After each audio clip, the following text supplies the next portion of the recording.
नमस्कार दोस्तों, स्वागत है आपका हमारे YouTube चैनल जीके ट्रैकर पे।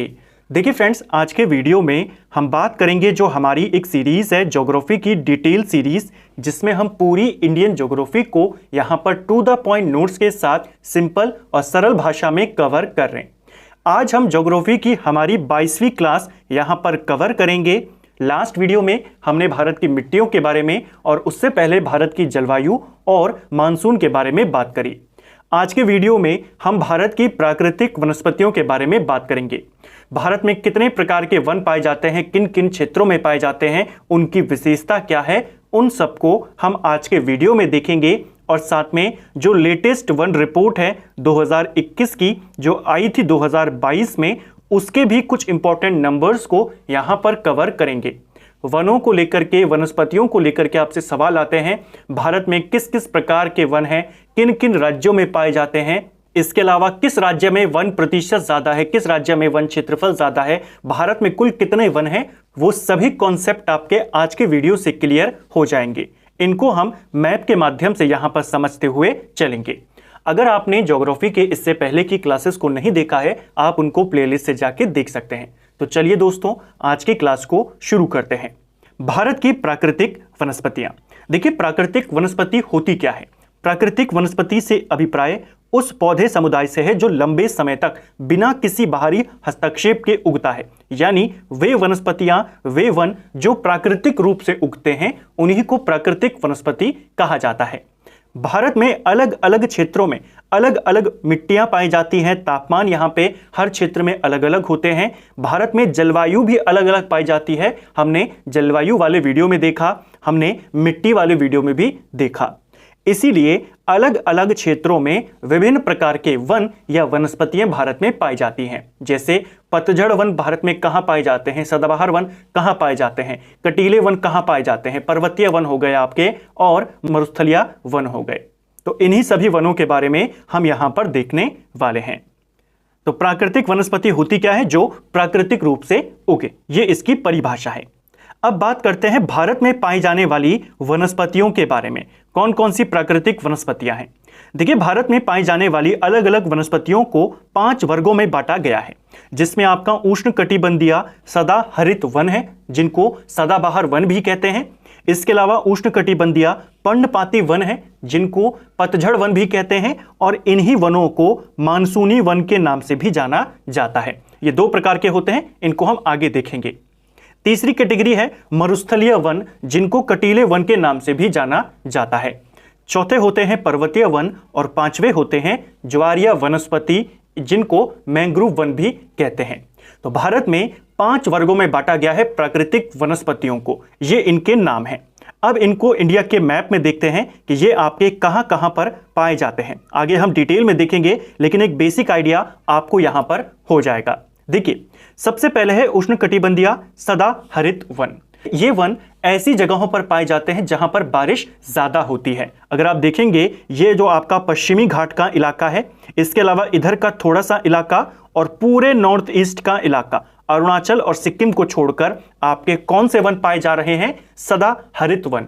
इनको सदाबहार वन भी कहते हैं। आगे जब हम इनके बारे में डिटेल में जानेंगे, विशेषताएं जानेंगे, तब आपको और अच्छे से क्लियर होगा। अभी सिर्फ एक बार आप विजुअलाइज कर लीजिए कि किस प्रकार के वन कहां पर होते हैं, ताकि आपको एग्जाम में क्वेश्चन पूछ दिया जाए कि पश्चिमी घाट में कौन से वन पाए जाते हैं। तो आपने मैप में देखा हुआ है, पश्चिमी घाट में आपके सदाबहार वन पाए जाते हैं। इसके अलावा जो नॉर्थ ईस्ट का आपका पूरा इलाका है, इस क्षेत्र को मेघालय का पठार या शिलोंग का पठार भी कहते हैं। अरुणाचल और सिक्किम को छोड़कर पूरे नॉर्थ ईस्ट में भी किस प्रकार के वन है? सदा हरित वन है। इसके अलावा जो आपका उष्णकटिबंधीय पर्णपाती वन है, जिनको पतझड़ वन कहते हैं, मानसून वन कहते हैं। पूरे आपका जो ये पूरा इलाका है, जहां पर आपका लाइट ग्रीन आपको दिख रहा है, ये सब आपके किस प्रकार के वन है? पर्णपाती वन है। इनको पतझड़ वन भी कहते हैं, मानसूनी वन भी कहते हैं। यहीं पर एक क्वेश्चन को नोट कर लीजिए, आप मैप के माध्यम से देख पाएंगे। भारत में सबसे ज्यादा क्षेत्रफल में किस प्रकार के वन है? पर्णपाती या मानसूनी वन है या पतझड़ वन है। इसके अलावा मरुस्थलीय वन की बात करें तो आपका इधर राजस्थान, पंजाब का थोड़ा सा इलाका, यूपी का इलाका, गुजरात का इलाका, और साथ में ये थोड़ा सा प्रायद्वीपीय पठार का भाग, यहां पर आपके मरुस्थलीय वन पाए जाते हैं। पर्वतीय वनों की बात करें तो पर्वतीय हिमालय जो आपकी पर्वतमाला है पूरी ऐसे में फैली हुई है, तो इस पूरे क्षेत्र में आपका जम्मू कश्मीर, इधर लद्दाख, हिमाचल, उत्तराखंड, सिक्किम, अरुणाचल, इन सब में पर्वतीय वन पाए जाते हैं। और लास्ट में आते हैं ज्वारीय वनस्पति, जिनको मैंग्रोव वन कहते हैं। ये आपके डेल्टाई इलाकों में पाए जाते हैं, जैसे यहां पर सुंदरवन डेल्टा, इधर आपके गोदावरी, कृष्णा डेल्टा, इन सब क्षेत्रों में जो तटीय इलाके हैं, डेल्टा इलाके, वहां पर मैंग्रोव वन पाए जाते हैं।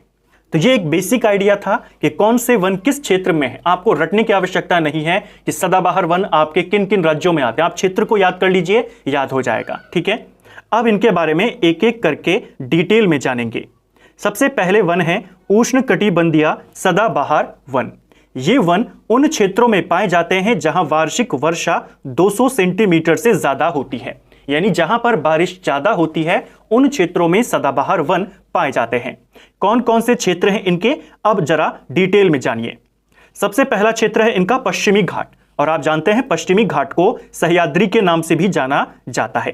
तो ये जो आपका पूरा पश्चिमी घाट इलाका है, जब मानसून वाला वीडियो हमने देखा था उसमें हमने जाना था कि जब मानसून आता है तो पश्चिमी घाट से टकराकर यहां पर ज्यादा बारिश करता है, और जब उसी मानसून की जो बंगाल की खाड़ी वाली शाखा है जब यहां से एंटर करती है तो इस इलाके में भी ज्यादा बारिश करती है। हमने इसको पढ़ा था मानसून के वीडियो में।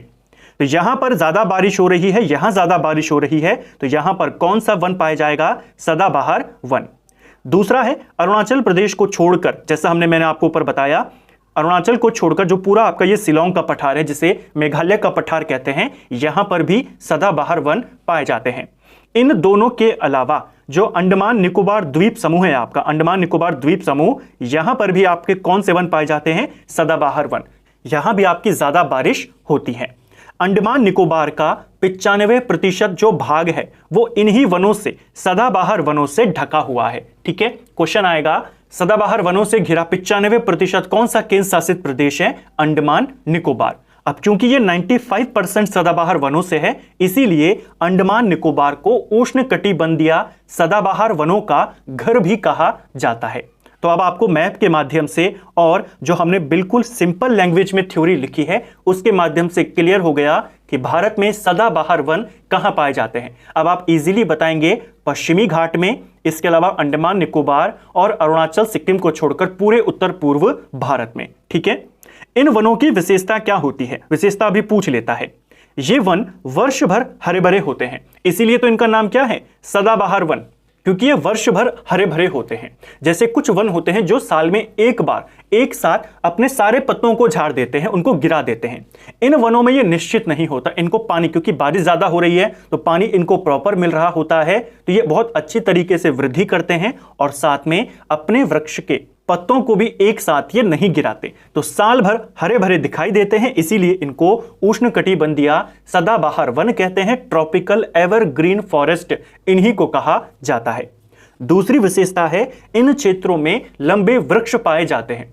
दुनिया के जितने भी आपके बड़े बड़े वृक्ष हैं वो ट्रॉपिकल एवरग्रीन फॉरेस्ट वाले क्षेत्रों में ही पाए जाते हैं, क्योंकि आप जानते हैं बारिश इनको अच्छे से मिल रही है तो उससे इनकी वृद्धि काफी अच्छी होती है। तो 60 मीटर से ज्यादा की ऊंचाई के इनके वृक्ष होते हैं। तो लंबे वृक्ष कहां पाए जाएंगे, सदाबहार वनों में, ट्रॉपिकल एवरग्रीन फॉरेस्ट के अंदर। अत्यंत सघन वन होते हैं, ये काफी घने वन होते हैं। ठीक है, ये भी सदाबहार को लेकर आपने याद करना है। इनकी जो लकड़ी होती है काफी कठोर होती है, कठोर लकड़ी के ये भंडार होते हैं। और एक और चीज, जो सघन यह वाला पॉइंट है, ये काफी ज्यादा सघन होते हैं तो इन तक पहुंचना भी आसान नहीं होता, तो इनका कटान भी कुछ समय तक संभव नहीं था। हालांकि अब जो आधुनिक मशीनें हैं उनकी वजह से आसान हो गया है, लेकिन पहले इन तक मानवीय जो पहुंच थी वो भी काफी कम थी, क्योंकि काफी घने होते थे। ये वन मसालों के बागानों के लिए भी उपयोगी होते हैं। कौन से वन, सदाबहार वन। इनमें कौन कौन से वृक्ष यहां पर पाए जाते हैं, तो इनमें महोगनी, रोजवुड, बांस, रबड़, सिनकोना आदि इनके वृक्ष पाए जाते हैं। ठीक है, जो आपका रबर और सिनकोना है ज्यादातर ये आपके अंडमान निकोबार और पश्चिमी घाट में देखने को मिलते हैं। तो ये थे आपके सदाबहार वन। हमने उनकी लोकेशन को और डिटेल में देखा और उनकी विशेषताओं को जाना। अगली कैटेगरी है उष्णकटिबंधीय पर्णपाती वन। इनको मानसूनी वन के नाम से भी जाना जाता है। एक बार पेपर में क्वेश्चन आया था, इनमें से किस प्रकार के वनों को मानसूनी वन कहते हैं, और एग्जाम में आपको सदाबहार वन, पर्णपाती वन, मरुस्थलीय वन, ज्वारीय वन ये सब दे देता है। तो ध्यान रखिएगा, इनको मानसूनी वन, पर्णपाती वनों को कहा जाता है। ठीक है, मानसूनी वन देश के भीतरी भागों में पाए जाते हैं जहां मानसूनी पवनों के द्वारा मौसमी वर्षा होती है, यानी जहां पर बारिश 200 सेंटीमीटर से कम होती है और मौसमी बारिश होती है। जहां 200 से ज्यादा है वहां तो सदाबहार वन है, जहां पर उससे थोड़ी कम बारिश होती है वहां पर पर्णपाती वन पाए जाते हैं देश के भीतरी भागों में। इन क्षेत्रों में 100 से 200 सेंटीमीटर, कुछ जगहों पर 70 से 200 दिया है, ज्यादातर जगहों पर 100 से 200 दिया है। ये वन दो प्रकार के होते हैं। जो मानसूनी वन होते हैं देश के भीतरी भागों में पाए जाते हैं, ये दो प्रकार के होते हैं जैसा हमने ऊपर देखा था। एक होते हैं आर्द्र मानसूनी वन और एक होते हैं शुष्क मानसूनी वन। जहां पर आपकी 70 से लेकर 120 सेंटीमीटर तक बारिश होती है वहां पर शुष्क मानसूनी वन पाए जाते हैं, और जहां पर 120 से लेकर 200 तक होती है वहां पर आर्द्र मानसूनी वन पाए जाते हैं। ठीक है, और अगर हम इस कैटेगरी के अनुसार देखें तो जहां पर 100 से लेकर 150 के बीच बारिश होती है वहां पर शुष्क, और जहां पर 150 से 200 के बीच होती है वहां पर आर्द्र मानसूनी वन। ये क्वेश्चन भी पेपर में बन जाता है। ठीक है, किन किन क्षेत्रों में ये वन पाए जाते हैं अब उसको देखिए। जो आपके मानसूनी वन है पश्चिमी घाट पर्वत के पूर्वी ढाल पर पाए जाते हैं, हिमालय के तराई भाग में पाए जाते हैं, उत्तर भारत का मैदान में मुख्य रूप से यूपी बिहार में यही वन पाए जाते हैं, और प्रायद्वीपीय भारत का उत्तर पूर्वी पठारी भाग वहां पर भी आपको यही वन देखने को मिलते हैं। इसके अलावा मध्य प्रदेश से लेकर तमिलनाडु तक पूरे पठारी भाग में आपको यही वन देखने को मिलते हैं। अब हमने जो ये लोकेशन यहां पर बताई उसी को मैप के माध्यम से देखेंगे। यहां पर दो मैप मैंने साथ में लिए हैं, दोनों बिल्कुल एक ही मैप हैं। इस वाले मैप को इसलिए लिया है क्योंकि ये भारत के अंदर के राज्यों के बारे में भी बता रहा है। यहां पर राज्यों की बॉर्डर्स आपको दिख जाएंगे इजीली, तो आपको समझने में आसानी होगी कि ये जो सबसे ज्यादा क्षेत्रफल में पाए जाते हैं भारत में वन, एग्जैक्टली किन किन राज्यों में इनका प्रेजेंस है। और ये वाला मैप क्योंकि थोड़ा सा कलरफुल है तो आपको इजीली इसको याद करने में आसानी होगी कि कहां कहां पर और कितने ज्यादा ये वन पाए जाते हैं। दोनों बिल्कुल एक ही मैप हैं। अब इनको समझते हैं। हमने पहला पॉइंट कहा कि जो आपके पर्णपाती वन होते हैं ये आपके पश्चिमी घाट के पूर्वी ढाल पर पाए जाते हैं।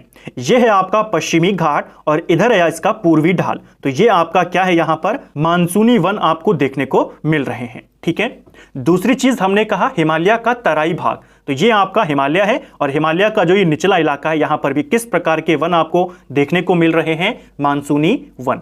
फिर हमने कहा प्रायद्वीपीय का उत्तर पूर्वी पठारी भाग जिसमें आपके छत्तीसगढ़, उड़ीसा, बंगाल, महाराष्ट्र, आंध्र और कर्नाटक आते हैं। ये रहा आपका उड़ीसा, इधर आपका हो गया छत्तीसगढ़, इधर आपका महाराष्ट्र, ये आपका मध्य प्रदेश, ये आपका झारखंड, कुछ इलाका पश्चिम बंगाल का, इधर आपका यूपी हो गया, इधर आपका बिहार हो गया। इन सब क्षेत्रों में जो आपके भारत के सेंटर में सारे राज्य हैं, इन सब में कौन से वन पाए जा रहे हैं, मानसूनी वन पाए जा रहे हैं। ठीक है, तो आप राज्यों की बॉर्डर के अकॉर्डिंग भी दे सकते हैं और ओवरव्यू भी आप यहां पर ले सकते हैं। तो मानसूनी वन भारत के सबसे ज्यादा क्षेत्रफल में पाए जाने वाले वन है जिनको पर्णपाती वन भी कहते हैं। अब इनकी विशेषताएं क्या हैं उनको जानिए।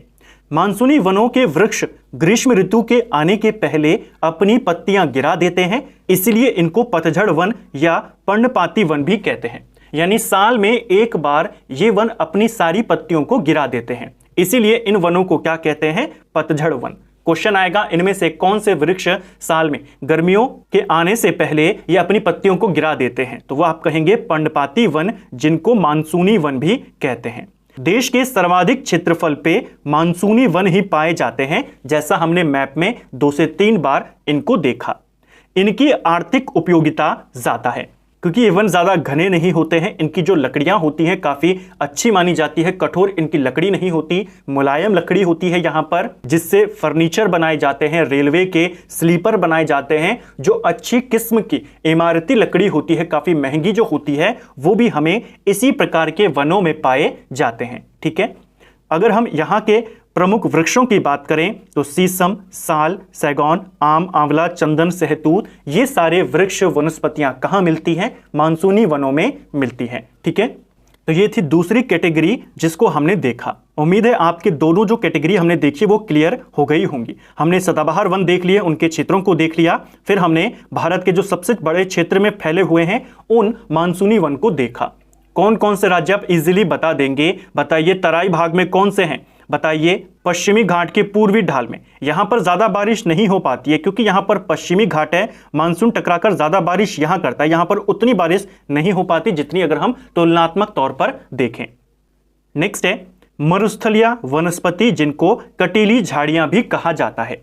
जो मरुस्थलीय वनस्पति होती है, मरुस्थलीय वन होते हैं, ये उन क्षेत्रों में पाए जाते हैं जहां पर वार्षिक वर्षा 50 सेंटीमीटर से भी कम होती है।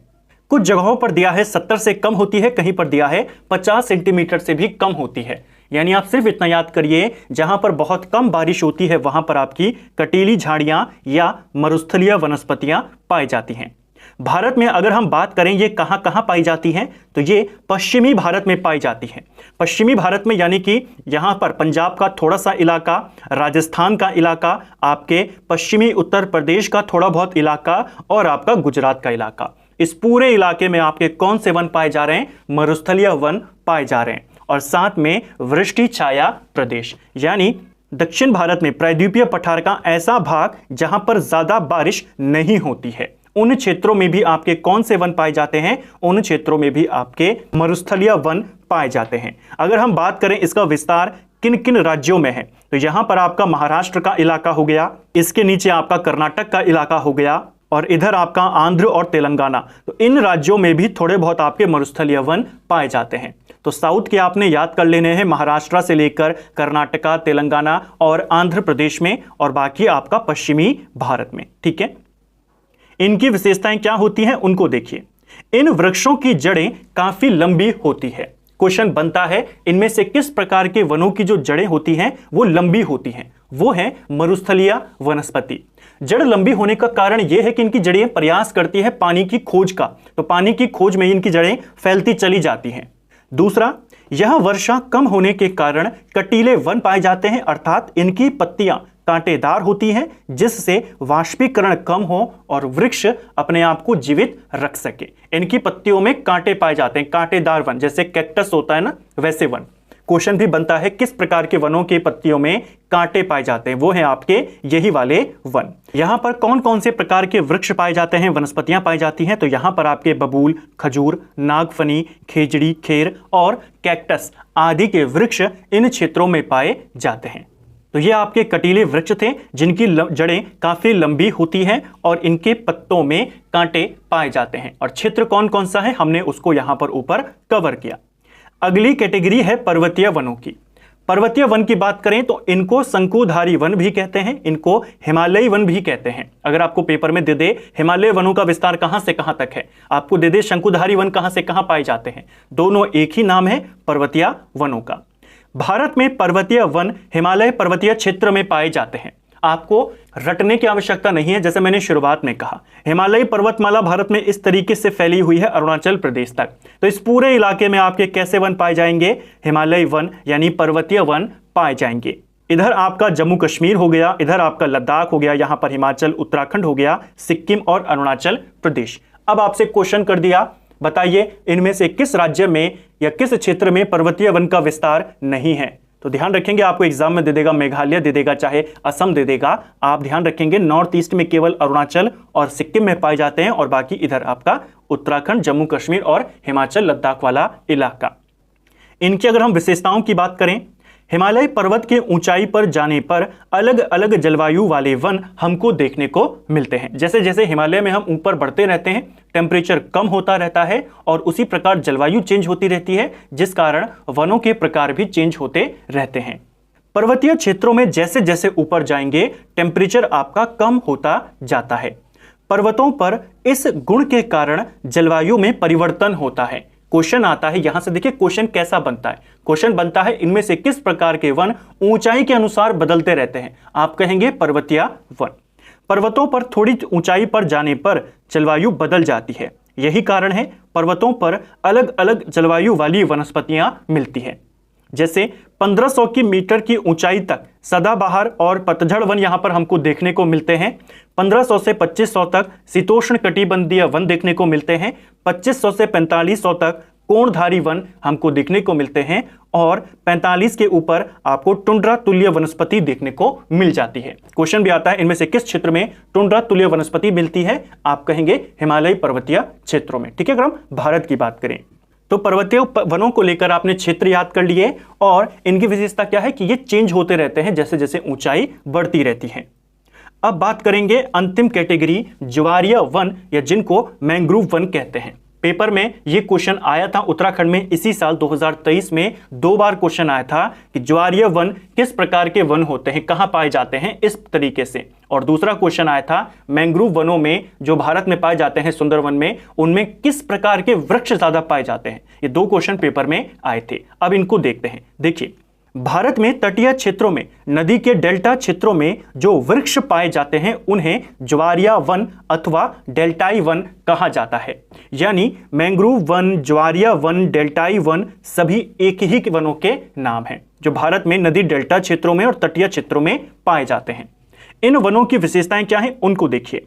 ये जो वन होते हैं झाड़ी नुमा होते हैं, इनकी जड़ें आपस में फंसी हुई होती हैं, आपस में उलझी हुई जड़ें इनकी होती है। सीधा क्वेश्चन बनाएगा किन वृक्षों की, किन वनस्पतियों की जड़ें आपस में उलझी होती है, सदाबहार की, मानसूनी की, पतझड़ वालों की या मैंग्रोव वनों की। तो जो मैंग्रोव वन होते हैं इनकी जड़ें आपस में उलझी हुई होती हैं। नदियों के डेल्टा क्षेत्र में तट काफी नीचे होता है जिसके परिमाण स्वरूप समुद्र का खारा जल डेल्टा क्षेत्रों में प्रवेश कर जाता है और इसी के कारण डेल्टा क्षेत्रों की वनस्पतियां समुद्र के खारे जल में डूबी हुई होती हैं। अब देखिए क्वेश्चन कैसे आता है। क्वेश्चन आएगा इनमें से कौन से वन हैं जो खारे पानी में उगते हैं। आप कहेंगे ज्वारीय वन या मैंग्रोव वन, क्योंकि इनमें समुद्र का पानी चला जाता है। ये वनस्पतियां खारे पानी के प्रति सहनशील होती हैं, यानी नमकीन पानी में जीवित रहने की क्षमता इनकी होती है। ये क्वेश्चन भी पेपर में आ सकता है। ये तटों के अपक्षरण को रोकते हैं और स्थिरता प्रदान करते हैं एवं समुद्री लहरों चक्रवातों से तट को सुरक्षा प्रदान करते हैं। क्योंकि इनकी जड़ें आपस में उलझी हुई होती है तो जो भी चक्रवात आता है, तूफान आता है, इनको, उनके वेग को ये कम करने में मदद करते हैं। ठीक है, इन वनों में मैंग्रोव नामक वृक्ष की ज्यादा अधिकता होती है, इसीलिए इनको मैंग्रोव वन कहते हैं। जो ज्वारीय वन होते हैं यानी जो नमकीन पानी में उगने वाले वनस्पतियां हमारी होती हैं उनमें मैंग्रोव वन सबसे ज्यादा पाया जाता है, इसीलिए इनको मैंग्रोव वन कहा जाता है क्योंकि वहां पर मैंग्रोव वृक्ष ज्यादा पाया जाता है। अब भारत में इनमें कौन कौन से क्षेत्र हैं, चलिए उनको देखते हैं। भारत में मैंग्रोव वनों के क्षेत्र, मैंग्रोव वन यानी ज्वारीय वन जो नमकीन पानी में उगते हैं। गंगा ब्रह्मपुत्र डेल्टा, जो गंगा ब्रह्मपुत्र का डेल्टा है यहां पर हमको मैंग्रोव वन देखने को मिलते हैं। ये दुनिया का सबसे बड़ा डेल्टा भी है। ठीक है, गंगा ब्रह्मपुत्र डेल्टा में सुंदरी नामक वृक्ष ज्यादा देखने को मिलते हैं। यहां पर हमको सुंदरी वृक्ष ज्यादा देखने को मिलते हैं, इसीलिए गंगा ब्रह्मपुत्र डेल्टा को सुंदरवन डेल्टा कहते हैं। यह क्वेश्चन पेपर में आया था, गंगा ब्रह्मपुत्र डेल्टा में किस प्रकार के वन ज्यादा पाए जाते हैं, तो सुंदरी वृक्ष यहां पर ज्यादा पाए जाते हैं। सुंदरवन का कुछ भाग पश्चिम बंगाल के हुगली तट तक पाया जाता है। देखिए जो सुंदरवन डेल्टा है, सुंदरवन डेल्टा यानी गंगा ब्रह्मपुत्र डेल्टा, ये आपके इंडिया और बांग्लादेश में फैला हुआ है। ज्यादातर हिस्सा इसका बांग्लादेश में आता है लेकिन कुछ हिस्सा इसका पश्चिम बंगाल में भी पड़ता है। इसके अलावा महानदी डेल्टा जो उड़ीसा में है, गोदावरी कृष्णा डेल्टा आंध्र प्रदेश में, कावेरी नदी का डेल्टा, इन सब में भी आपके ज्वारीय वन, मैंग्रोव वन यहां पर पाए जाते हैं। अब मैप के माध्यम से इसको समझते हैं। देखिए जब हमने नदियों के बारे में पढ़ा था तो गंगा नदी आई थी यहां से और हमने बांग्लादेश में उसको भेज दिया था। यहां से गंगा की एक धारा निकली जिसको हुगली कहा जाता है और इसी हुगली के तट पर आपको थोड़ा सा ज्वारीय वन दिखने को मिलेगा यहां पर। ठीक है, बाकी आपका सुंदरवन डेल्टा मैक्सिमम बांग्लादेश में पड़ता है। इसके बाद आपको कुछ हिस्सा यहां पर देखने को मिलेगा और कुछ आपको मैंग्रोव वन यहां देखने को मिलते हैं।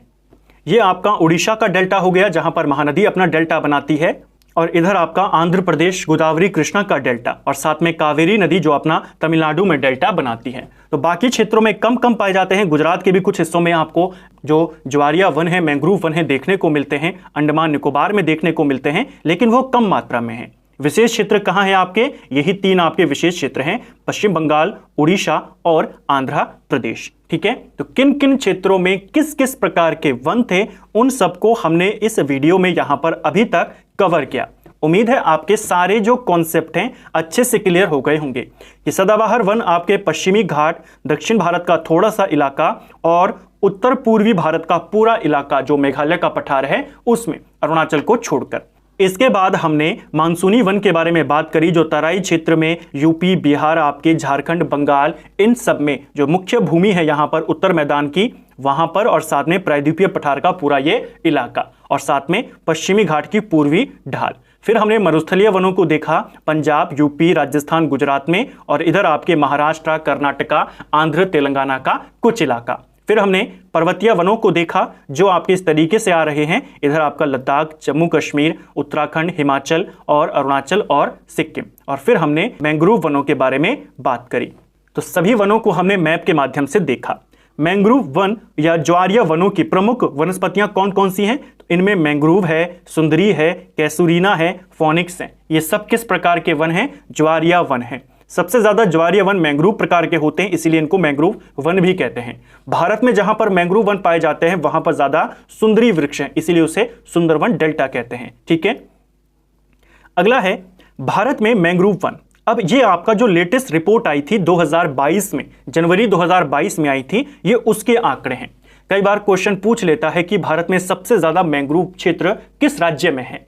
तो देखिए, भारत में टोटल मैंग्रोव क्षेत्र की बात करें 4992 वर्ग किलोमीटर है, यानी कि पूरे भारत के क्षेत्रफल का सिर्फ 0.15% भारत में मैंग्रोव वन पाए जाते हैं। सबसे ज्यादा मैंग्रोव वन वाले राज्य या केंद्र शासित प्रदेशों की बात करें, भारत में सबसे ज्यादा मैंग्रोव वन पश्चिम बंगाल में पाए जाते हैं। दूसरे नंबर पे गुजरात आता है, इस चीज को ध्यान रखना, और तीसरे नंबर पे अंडमान निकोबार आता है। तो ये 3 राज्य हैं भारत के, केंद्र शासित प्रदेश और राज्य दोनों मिलाकर के। सबसे ज्यादा आपका बंगाल, फिर आपका गुजरात। ठीक है, इसके बाद बात करते हैं वनों के वर्गीकरण के बारे में। हमने वनों की किस किस प्रकार की वैरायटी थी उन सबको देख लिया। सरकार के द्वारा प्रशासनिक आधार पे वनों को बांटा गया है। क्वेश्चन आता है आरक्षित वन, सुरक्षित वन, संरक्षित वन में क्या अंतर है? तो चलिए अब इनको देखते हैं। देखिए, प्रशासनिक आधार की बात करें तो वनों को 3 कैटेगरी में बांटा गया है। आरक्षित वन जिनको रिजर्व्ड फॉरेस्ट कहते हैं, संरक्षित वन जिनको प्रोटेक्टेड फॉरेस्ट कहते हैं, और साथ में असुरक्षित वन जिनको अनप्रोटेक्टेड फॉरेस्ट कहते हैं। आरक्षित वन वे वन होते हैं जो सरकार की प्रत्यक्ष निगरानी में होते हैं, यानी सरकार का डायरेक्ट कंट्रोल इनके ऊपर होता है। पशु चारागाहों के व्यवसायिक उद्देश्य हेतु सार्वजनिक प्रदेश की अनुमति यहां पर नहीं होती, यानी किसी भी प्रकार की एंट्री, चाहे आपको वहां पर लकड़ी लेने जाना है, चाहे आपको वहां पर पशुओं को चराने जाना है, कोई भी अनुमति रिजर्व्ड फॉरेस्ट में नहीं होती। देश के कुल 53% हिस्से पर आपके रिजर्व्ड फॉरेस्ट पाए जाते हैं। ठीक है, इसके बाद है संरक्षित वन जिनको प्रोटेक्टेड फॉरेस्ट कहा जाता है। ये सरकार के द्वारा देखभाल किए जाते हैं। ठीक है, स्थानीय लोग जो होते हैं वनों में बिना किसी गंभीर क्षति किए वनोपज के उपयोग करने व मवेशी चराने की अनुमति उनको होती है। यानी आप जंगल में जा सकते हैं, लकड़ी वहां से चुन सकते हैं, पशुओं को चरा सकते हैं, लेकिन इतना ध्यान रखेंगे वनों को किसी भी प्रकार का नुकसान ना पहुंचाएं। तो सरकारी संरक्षण में होते हैं, इसलिए इनको संरक्षित वन कहते हैं। यहां पर स्थानीय लोगों को जाने की अनुमति होती है। यह देश के 29% हिस्से पर आता है। और तीसरी कैटेगरी है असुरक्षित वन जिनको अनप्रोटेक्टेड फॉरेस्ट कहते हैं। अवर्गीकृत वन, यानी इस पर किसी का नियंत्रण नहीं होता, सरकार का नियंत्रण नहीं होता। वृक्षों को काटने, मवेशियों को चराने पर कोई प्रतिबंध इन वनों में नहीं होता। 18% हिस्सा इसके अंतर्गत आता है। ठीक है, तो ये भारत में वनों का वर्गीकरण है जो आपको ध्यान रखना है। अब बात करते हैं वनों से संबंधित संवैधानिक प्रावधान। हमारा संविधान क्या कहता है वनों के बारे में? कई बार आपने देखा होगा क्वेश्चन आता है कि जो फॉरेस्ट है, जंगल है, वन है, किस सूची के विषय हैं? क्या ये केंद्र सूची के हैं, राज्य सूची के, या संवर्ती के हैं? देखिए, वन पहले राज्य सूची का विषय था, लेकिन 42वां संशोधन जो हुआ 1976 में, इसके माध्यम से वन, वन्य जीवों और पक्षियों के संरक्षण को राज्य सूची से निकालकर सामवर्ती सूची में शामिल कर दिया। तो जंगल वन फॉरेस्ट आपके भारतीय संविधान की 7वीं अनुसूची की समवर्ती सूची में वर्णित है। पहले राज्य सूची में था, 1976 से आपके समवर्ती सूची में है। इसके अलावा हमारे संविधान का एक आर्टिकल है, आर्टिकल 48 का ये कहता है डीपीएसपी के अंतर्गत कि राज्य देश के पर्यावरण का संरक्षण और संवर्धन के साथ साथ वन और वन्य जीवों की रक्षा का प्रयास करेगा। कोई बार क्वेश्चन आया है आर्टिकल 48 के या 48 किससे संबंधित है, तो पर्यावरण और वन्य जीवों के संरक्षण से संबंधित है। ठीक है, इसके अलावा भारत में एक नीति लागू है, राष्ट्रीय वन नीति। भारत में वर्तमान में वन नीति जो है वो 1988 की लागू है।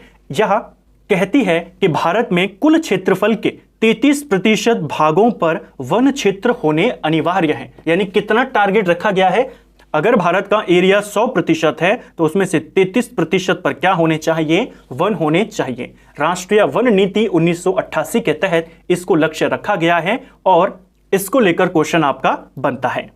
तो हमने वनों के वर्गीकरण को भी देख लिया और वनों के बारे में संविधान में, कानून में क्या कहा गया है उसको देखा। अब बात करते हैं कुछ आंकड़ों की। देखिए, ISFR report, Indian state of forest report की अगर हम बात करें, भारतीय वन स्थिति रिपोर्ट, हर 2 साल में इस रिपोर्ट को जारी किया जाता है। इसके नंबर बहुत बार पेपर में आते हैं। अब हम इसको कवर करेंगे। ये लेटेस्ट रिपोर्ट है। जो आपकी अगली रिपोर्ट आएगी वो जनवरी फरवरी 2024 में आएगी। तो 2024 से पहले आपके जितने एग्जाम है उन सब में अगर फॉरेस्ट से रिलेटेड, वनों से रिलेटेड कोई नंबर पूछा जाएगा, कोई क्वेश्चन आएगा, इसी रिपोर्ट से आएगा। चलिए देखते हैं। यह रिपोर्ट भारत सरकार के पर्यावरण, वन एवं जलवायु परिवर्तन मंत्रालय के तहत भारतीय वन सर्वेक्षण, फॉरेस्ट सर्वे ऑफ इंडिया, हर 2 साल में जारी करता है। तो पहला क्वेश्चन, इस रिपोर्ट को, जो भारत में वन रिपोर्ट है, कौन जारी करता है? भारतीय वन सर्वेक्षण।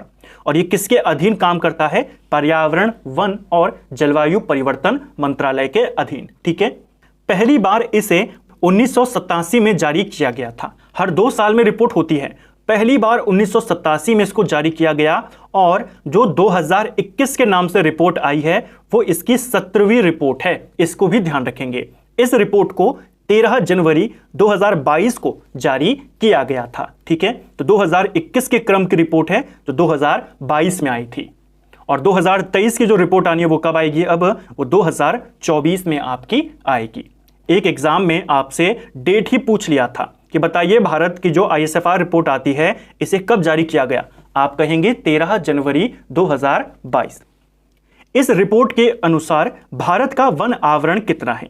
इस जो लेटेस्ट रिपोर्ट है इसके अनुसार भारत का वन आवरण 7,13,789 वर्ग किलोमीटर है। ठीक है, ये पूरे इंडिया का 21.71% है।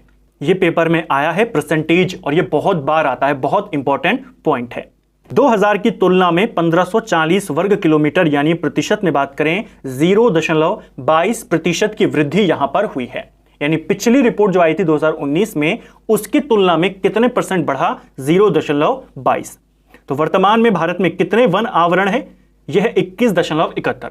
देखिए कितने क्षेत्र में जंगल है, एक तो वो आता है, वही यहां पर ये आंकड़ा है। और एक आता है पेड़ों के बारे में कि पेड़ कितने क्षेत्र में है। तो वन और वृक्ष दोनों अलग अलग हैं, दोनों को देखेंगे।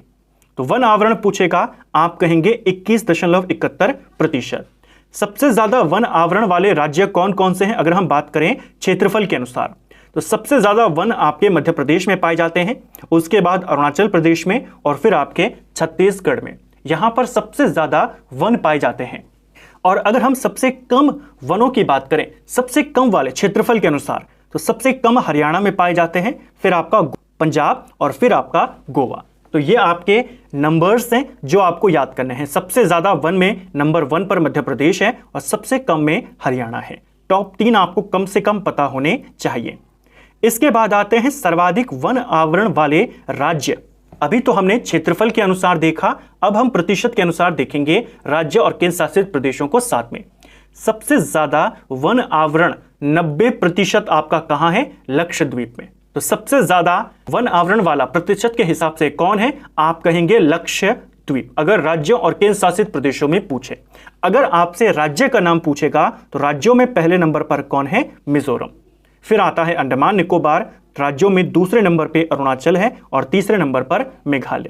तो वन क्षेत्रफल के आधार पे सबसे ज़्यादा वन मध्य प्रदेश में है और प्रतिशत के आधार पे सबसे ज़्यादा वन मिजोरम में है, अगर हम राज्यों की बात करते हैं। ठीक है, इसके बाद सर्वाधिक वन आवरण में वृद्धि करने वाले राज्य, यानी पिछली रिपोर्ट की तुलना में जो लेटेस्ट रिपोर्ट है 2021 की, किस राज्य ने सबसे ज्यादा वृद्धि करी? तो सबसे ज्यादा अच्छी ग्रोथ यहां पर करी आंध्र प्रदेश ने, दूसरे नंबर पे तेलंगाना और तीसरे नंबर पे आपका उड़ीसा। और सबसे ज्यादा नुकसान किसने किया? तो अरुणाचल प्रदेश में सबसे ज्यादा नुकसान हुआ वनों का, दूसरे पे मणिपुर और तीसरे पे नागालैंड। तो जिन्होंने सबसे ज्यादा वृद्धि करी, जिन्होंने सबसे ज्यादा नुकसान किया। ठीक है, भारत में वृक्ष आवरण, अभी हमने वन आवरण को देखा जो कितना था 21.71%। अब वृक्ष आवरण की बात करें तो यह आपका 95,748 वर्ग किलोमीटर है, पूरे भारत का 2.91%। और ये दोनों पूछे जाते हैं, आपसे आएगा भारत में कुल वन आवरण कितना है, भारत में कुल वृक्ष आवरण कितना है, भारत में कुल वन तथा वृक्ष आवरण कितना है, ये 3 क्वेश्चन आते हैं। तो वन आवरण पूछेगा तो 21.71, वृक्ष आवरण पूछेगा 2.91 और कुल पूछेगा 24.62%। अभी भारत में कुल वन तथा वृक्ष आवरण है, जो कि होना कितना चाहिए? 33%। तो अभी काफी कम है। ये तीनों डेटा पूछे जाते हैं 21, 2 और 24। ठीक है, यहां पर इन्हीं दोनों को जोड़कर लिखा गया है। इसके अलावा भारत में किस किस प्रकार के वन, यानी सर्वाधिक घने वन कहां पाए जाते हैं, खुले वन कहां पाए जाते हैं, एक ये वाला भी पूछ लेता है। तो वन रिपोर्ट के आधार पे इस वाले को भी यहीं पर क्लियर कर लीजिए। भारत में सबसे ज्यादा घने वन जो वेरी डेंस फॉरेस्ट है वो अरुणाचल प्रदेश में पाए जाते हैं। सबसे ज्यादा मध्यम घने वन और खुले वन मीडियम डेंस फॉरेस्ट और ओपन फॉरेस्ट ये मध्य प्रदेश में पाए जाते हैं। ठीक है, तो अगर सिर्फ घने वन पूछेगा, बहुत घने वन अरुणाचल, बाकी दोनों कैटेगरी मध्य प्रदेश में पाए जाते हैं। तो फ्रेंड्स, ये था हमारा आज का वीडियो, जिसमें हमने भारत की प्रमुख जो प्राकृतिक वनस्पतियां हैं उनको कवर किया। उसके बाद वनों के वर्गीकरण को देखा, वनों के बारे में संविधान में क्या क्या कहा गया है उसको देखा, और फिर जो लेटेस्ट वन रिपोर्ट है उसके नंबर्स को हमने यहां पर कवर किया। उम्मीद करता हूं आपको आज का वीडियो पसंद आया होगा, और वनस्पतियों को लेकर के, क्योंकि थोड़ा सा ये ऐसा टॉपिक है जिसके नोट्स बनाने में आपको थोड़ी सी मुश्किल होती है अगर आपने इस विषय को अच्छे से नहीं पढ़ा है। तो मैंने पूरी कोशिश करी आपको सिंपल और सरल लैंग्वेज में मैप के माध्यम से एक एक चीज़ को समझा सकूं, ताकि आपका ये टॉपिक बहुत अच्छे से क्लियर हो जाए। मुझे पूरी उम्मीद है अगर आपने इस वीडियो को बड़े ध्यान से देखा है, आपको पूरा वो मैप याद हो चुका होगा कि आपके कौन कौन से वन किन किन क्षेत्रों में पाए जाते हैं। अगर आपको आज का वीडियो पसंद आया है तो वीडियो को लाइक करें। अगर आप चैनल पर पहली बार आए हैं, चैनल को सब्सक्राइब करें, अपने दोस्तों के साथ वीडियो को शेयर करें, और वीडियो आपको कैसे लगी कमेंट बॉक्स में हमें ज़रूर बताएं। Thank you friends.